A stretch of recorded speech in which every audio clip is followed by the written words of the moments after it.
It's Wednesday, October 17th, and I'm your host, Paula Hersey. On today's show, we take you inside the Barnstable Police Department's dispatch center to get an up-and-close personal look at how it works. And it's still baseball season. We meet the Barnstable Little League New England champions. Let's start with some news you can use. Are you watching kids scroll through life with their rapid-fire thumbs and a 6-second attention span? Physician and filmmaker Delaney Rustin saw that with her own kids and learned that the average kid spends 6.5 hours a day looking at screens. She wondered about the impact of all this time and about the friction occurring in homes and schools around negotiating screen time. Friction she knew all too well. The Cape Cod Cooperative Extension, Barnstable Recreation, and Barnstable Youth Commission will co-host a free screening of Screenators on Thursday, October 18th at 7 p.m. at the Barnstable High School Performing Arts Center. A number of us have been concerned over the last few years about the increasing issues we're seeing with kids and screens, and that includes telephones, iPads, laptops, video games, and even TV. So screens cover a variety of media. There's a doctor by the name of Delaney Rustin who was sort of intrigued by the whole idea when she was exploring cell phone use or getting a cell phone for her daughter, and that's how this came to be. She did some research and found that kids are spending about an average of 6.5 hours a day in front of screens, including all of the screens that I already named. She thought that it would be a good idea to do this documentary. She actually filmed it with her own family. And what it does is it sort of offers adults and their children, or the youth in their lives, options for how to navigate the whole digital issue with a little bit more intention and awareness, so that they can't get themselves into as much trouble as they could possibly do without these kinds of ideas. So it's very thought-provoking, and we're really excited to bring it to Barnstable, and it's been sort of a team effort. I think it's really important for us at the Recreation Division, we work with kids, we work with adults, for our parents and our kids to see that this 86-minute movie might show them something they may not even realize about themselves. Like, they might not realize how much time they're actually spending in front of these screens and these devices and stuff like that. So it's very important to us. We all become so trained just to kind of look at our phone, check our email, check, oh, my phone just vibrates, check my Facebook or whatever, things like that. So we got to we're trying to help people realize how much time they're actually spending, because I think we kind of get dulled down to it. So very important to join us on October 18th, 7 o'clock at the Performing Arts Center here at Barnstable High School. And we will have a little bit of a forum afterwards. We're going to have some discussions about the movie. And Sean Cahill, who was supposed to be here today but is at another school and probably on his way, will be leading the forum. He works for the Sheriff's Youth Department and has a lot of knowledge and expertise in this area too. So please come and bring your teenagers. We really want to see everybody out there, and maybe as a community we can resolve some of these issues. The event is for teenagers, obviously, but anyone kind of grades 4 and up. We sent out flyers to all the schools to attract families of with kids that age to attend the event, because I have 3 kids myself, and we see kids as early as 2nd, 3rd grade, 4th grade using Kindles, iPads, wanting to borrow mom and dad's phone, a lot of TV time. So it's anyone, kind of around grade 4 and up. And like we talked about, today, it's just a great way to, realize how much time you are using, these sort of devices, and just to kind of put your phone down and pay attention to what's going around you would be great. And the studies that they're doing are actually showing that when we put those screens down and pay attention to what's going on around us, youth performances academically and their actual social experiences tend to increase and be more have a lot more quality. So it's really important. Technological devices and these smartphones that we all have now as teenagers are really something that's beneficial to our education, but we've really started to reach a point where it's become a problem. This incessant need to reach to your phone whenever you just have some sort of stressful situation and relying on it for everything is something that's really gone too far. So although we should not remove these devices, we definitely need to address the problem.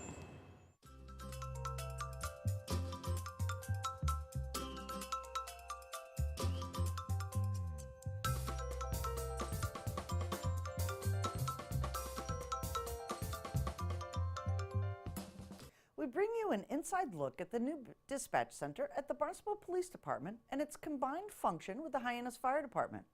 To protect citizen privacy, we have blurred some information on the screens during the live calls we recorded.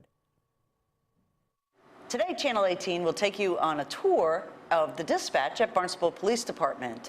It has been combined with Hyannis Fire Department. And with me today, Lieutenant Mark Cabal. Mark, you're finally up and running, people are trained, and the new dispatch is working as expected. As expected, and I'd say better than expected. Great. We're just hitting the 6-month anniversary from the hire date of our new civilian staff, and we're finally getting into a good, comfortable groove where things are going very, very well. Okay, so let's talk a little bit about the new staff. So the last time we spoke during Dispatch 101, you were in the process of hiring. So how did that training go? The training went well. Out of the 12 that we hired, we ended up losing a few, so we're in the process of hiring and training some more. It's a very difficult job, and it's very tough to gauge who's going to be great at it just based on an interview or an application. So we put a lot of weight into our on-the-job training and our classroom training. And after that, when they finally get on their own, unfortunately, sometimes we have to make the tough decision to let someone go so that we retain the best quality dispatchers. Right, so talk a little bit about their classroom training. So when we came in today, you had some additional training. So they're training all the time. It really is never ending. Just a few minutes prior to you folks getting over here, we had 4 or 5 rescue calls at once. So it was very, very busy. Would involve mutual aid, calling in officers, calling in firefighters from home. After that settled down, the captain from the Hyannis Fire Department just popped in just to check in, following like a very busy time, make sure everything went okay, make sure no one had any questions. So really the training is like almost every day. It almost never ends. Right, so the calls that come in are never the same. No, I wish they were. That would be easy.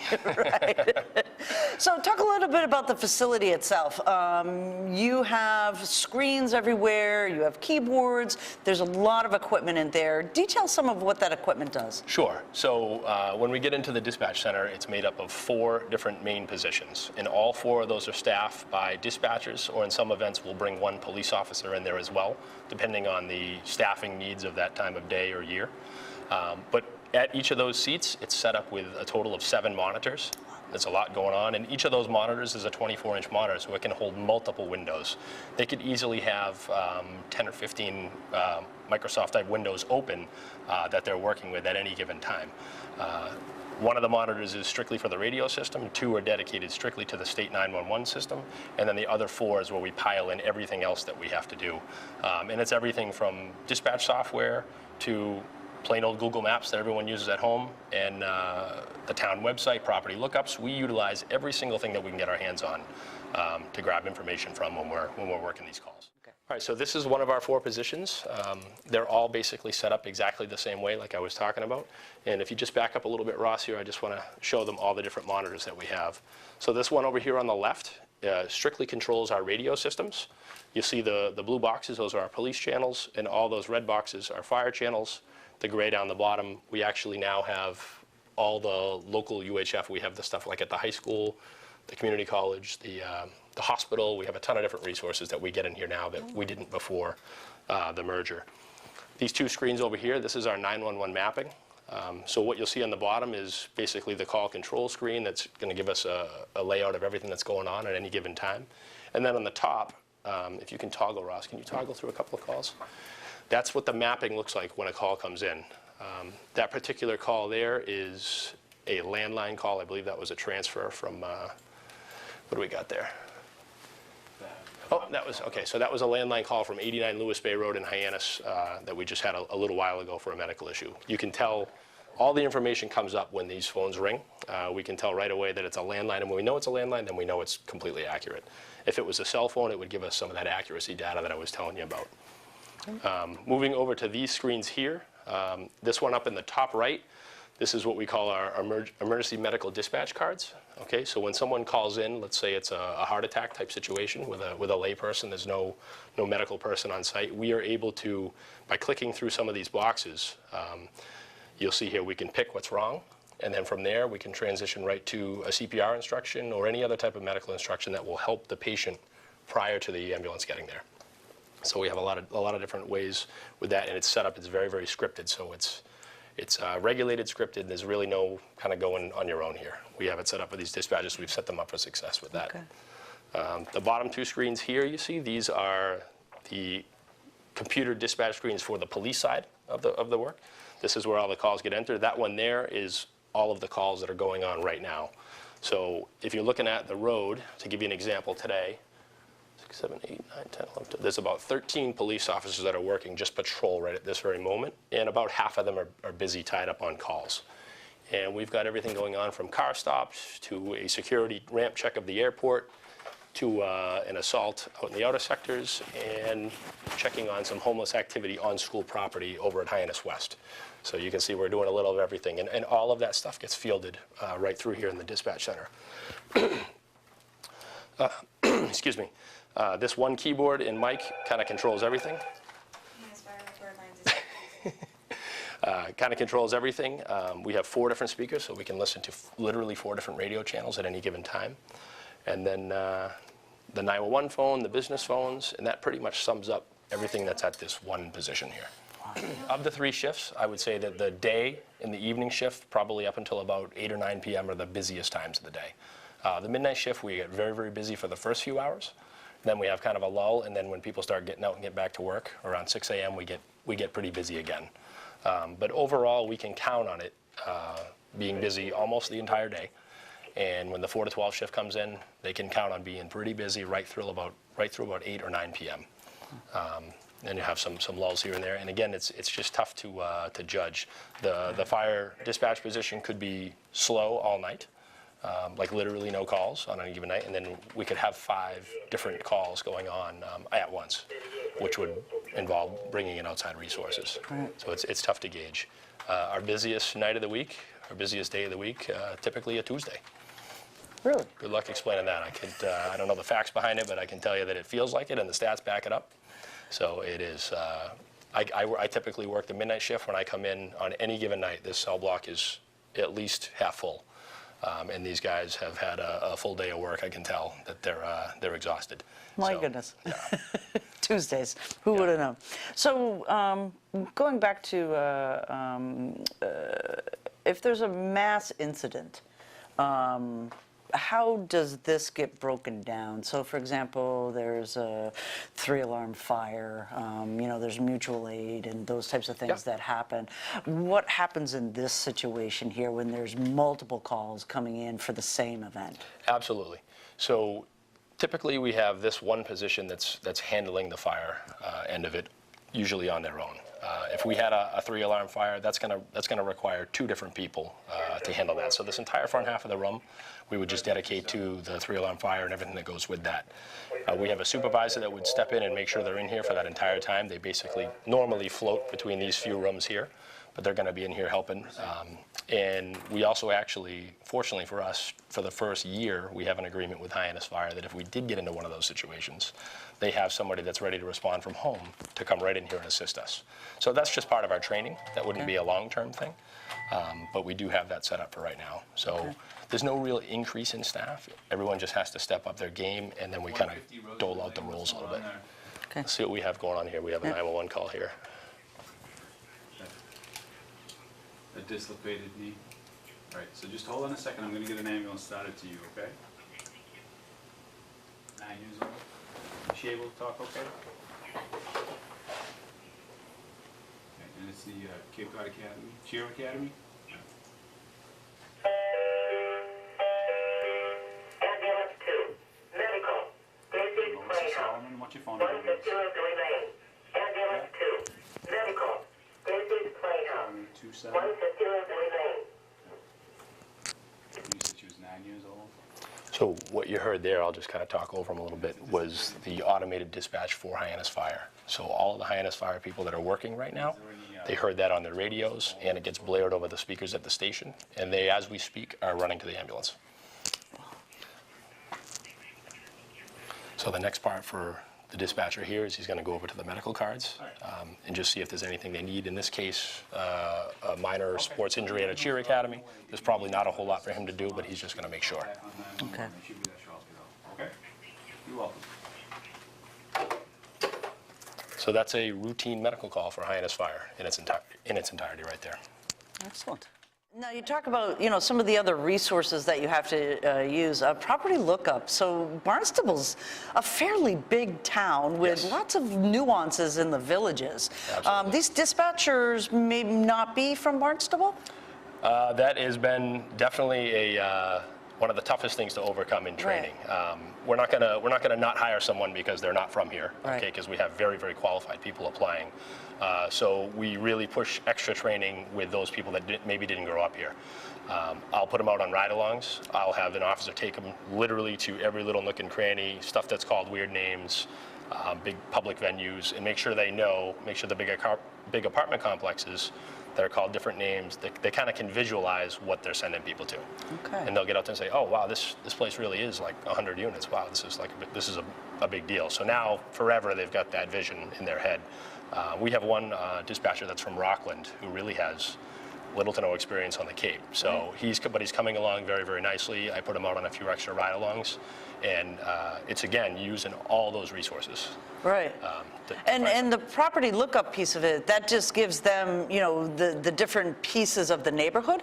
The property lookup specifically we're using to verify if an address is actually a real address. That and an owner. Okay, so we often get called to locations by alarm companies, and it can be very easily for some alarm monitoring center out in Mesa, Arizona, or maybe not even in this country, to give a wrong address. So a lot of times not only do we get the address, but we'll get the homeowner name with it. So now we'll look and say, oh, it's not, 133 Little River Road, it was 123. Something that you're just not going to know. You grab that extra piece of information from an unlikely source, and that solidifies where we need to go. Excellent. Anything else you want folks to know about this new system and how it's working for Barnstable Police Department? Sure. I think the biggest benefit for all, it's not really for the Barnstable Police Department or its officers, it's for the people that live and work in this town. I can say with confidence that there is no system anywhere that can get an ambulance dispatched any faster than what we're doing right here for the District of Hyannis, okay? So when you call 911, whether it's cell phone, business, home, you get one voice, one person, you get an ambulance dispatch within seconds, you get medical instructions, you get the police if needed. There's no bouncing around of these calls anymore. And I just don't know how you could get any faster than that. Right. A lot of times we're beat to the calls by the fire department, even though I'm already on the road. Coming soon, I'd say probably 2 or 3 months away, is texting. Really? So that's a big rollout that the state's been working on for a couple of years, and they've been cautious. We want people to be able to text in an emergency where they can't speak, but we don't want people to start texting just because it's easier. We really want to talk to people. Right. But it's a great extra tool. Right. And mass disasters as well, texting, usually the phone lines are jammed, so texting does work, and hurricanes and things like that as well. So that's great news. Yes.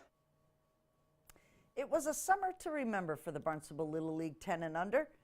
The Field of Dreams was seeded with teamwork and plenty of hard work that paid off. Coaches and family agree this year's team was lightning in a bottle. The road after the championship has led to a celebrity tour of Harbor Hawk games, a harbor cruise, a trip to Fenway, and culminating with a certificate of recognition at Barnstable Recreation's meeting, introducing the Barnstable Little League New England champions.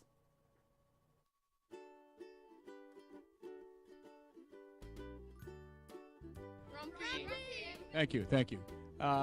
It felt phenomenal to have a grandson, but I feel that these are all my grandsons. These kids, they work so closely together. They played so well together. They supported each other. It was for a man my age, this was truly one of the most exciting things I've ever seen. And I played a lot of sports, but not as good as these kids played in these tournaments. They were phenomenal. BG. BG. All Nats. All Nats. Ace. Ace. Rocket. Rocket, Sparky, Sparky, Sleigh Dog, Sleigh Dog, Hey Woo, Hey Woo. Murph, Put your arms down, Murph. That's my son. the Hammer. Okay, what position did you play? Third base, What position did you play? center, right field, And you, second base. second base. Ah, I was a pitcher and third base. Catcher, catcher, yeah. center field, I'm sorry, I didn't hear you. center field, That's what I thought you said. first base, First base, left field, left field. catcher, Oh, we had two catchers. No wonder we won. right field. Right field. But each one of them played their part. Every single one of them. They're all stars. What was your favorite part about the championship? Celebrating it with my teammates. Your favorite part of the championship? Partying. What's your name? Finbar. What's your favorite part of the championship? Silly string. What's your name? Brandon. What's your favorite part of the championship? Winning. Winning it. These kids love playing together. They've been playing together for a couple years now, so there's just great chemistry, and it was a long season, but it was fun. I mean, the kids had fun, played hard, worked hard. Every game was different, putting kids different positions, but they all had fun learning different positions and playing different positions. So, just a great time and a great year. So. Sladen. What was your favorite part to the road to the championship? In the state finals, Grady double play, got us fired up. I liked in the the district championship, the dancing in the middle when all the lights went out. Finbar's catch when he jumped up. When he jumped up? Hey Woo, what was your favorite part to the road to the championship? Winning it with my teammates. Daniel, what was your favorite part to the road to the championship? Having fun with my teammates and just cooperating with them. Okay. Caden, what was your favorite part to the road to the championship? Having fun with my teammates. Well, I think most of it is due to the phenomenal coaching staff that they had, and I mean phenomenal. They worked with these kids. A kid would come off the field, they'd pull them aside, talk to them. They worked with them, but the kids loved working with the coaches. And it was just a happy family and a respectful family. They respected each other, they respected the coaches, and they respected their families that watched, that showed up every single game. And sometimes it was cold. I think we just kept them focused on one game at a time. Not thinking about the next game, just one game at a time. Let's go give 100%. We kind of went by every game, 100%, 6 innings. That was kind of how we pushed them and got them excited, and we had Tarbox and Murphy getting the kids excited in the dugout, bringing the enthusiasm, and but that's how we just kind of went about it, just one game at a time, and just win this one, and we'll see what the next one brings. My favorite part of the season was the state championship. Jack, what was your favorite part of the season? Oh, yeah, man. Hitting the ball. Eric, what was your favorite part of the season? When I got an inside the park home run. Winning it all and having a nice time. What was your favorite part of the season? Winning the states and celebrating the New England championship. Daniel, what was your favorite part of the season? Winning. Caden, what was your favorite part of the season? Winning. I would say the first one was in the state championship when we were up 2-0, and they began to get some momentum, and we made a double play. Grady at shortstop caught a rocket coming off the bat, flipped it, and we turned the double play, and it stopped the momentum, and then we were able to get 3 more runs in and put that game away.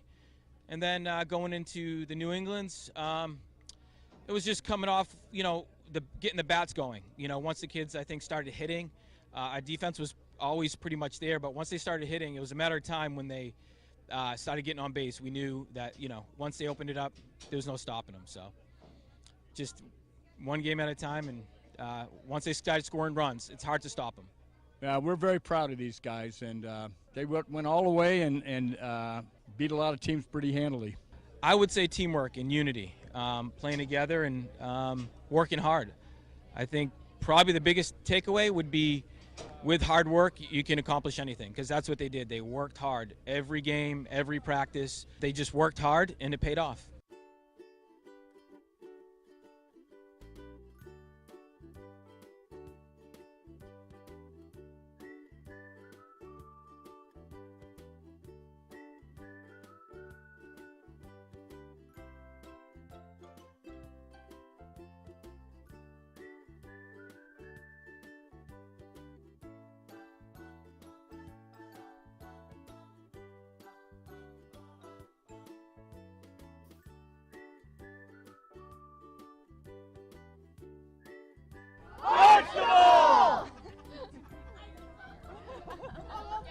One more time. Barnstable!